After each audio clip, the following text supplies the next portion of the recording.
আজকে বাইক নিয়ে আসছিস? কার বাইক? এটা আমার বাইক, নতুন নিলাম। চল তেঁতুল খাইতে যাই। আজকে তো কোনো ভাবেই যেতে পারবো না, বাসায় প্রোগ্রাম আছে কালকে। কিসের প্রোগ্রাম? কালকে আমার এঙ্গেজমেন্ট। ওই তো আমার ফিয়ন্সিও চলে আসছে। তুই কি বিবাহিত? বোকা নাকি তুই? হবু জামাইকে ফিয়ন্সি বলে। কালকে আমার এঙ্গেজমেন্ট, তো বাসা তাদের ফিরতে হবে। ঠিক আছে। কি টিঙ্কু কি বলে? ওর নাম রিফাত। সম্পর্কে তো শালাই হোক, আর মজা তো সব শালার সাথেই করে, তাই না?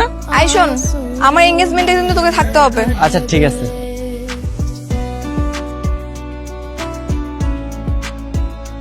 বিয়ের ডেট কিন্তু আগামী শুক্রবারে। বেশি তাড়াতাড়ি হয়ে যাচ্ছে না? আর তাড়াতাড়ি কোথায়, এখনো তো 1 সপ্তাহ বাকি আছে।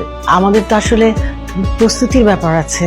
আল্লাহ, তোমার কাছে কোনোদিন কিছু চাই নাই, একটা ছোট্ট জিনিস চাইলাম দিলা না।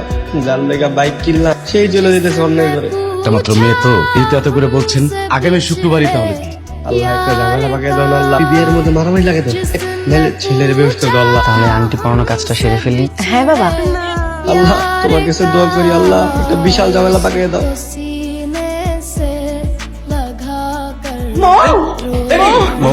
ডাক্তারের কাছে চলো। মেয়ের যে ব্রেন ক্যান্সার সেটা আপনারা জানতেন না?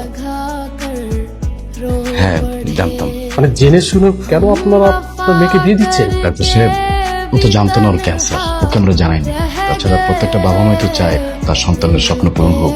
আমার মেয়েটার খুব শখ ছিল ও বউ সাজবে, ও বিয়ে করবে, তাই ভাবছিলাম তো বাবা হিসেবে আমার দায়িত্ব মেয়েটার শেষ ইচ্ছাটা পূরণ হোক। চৌধুরী সাহেব, আপনার মেয়ের বড় জোর আর 1 মাস বাঁচবে। আপনার মেয়ে যে কয়দিন বাঁচে ট্রাই করবেন ওকে একটু হাসি খুশি রাখা।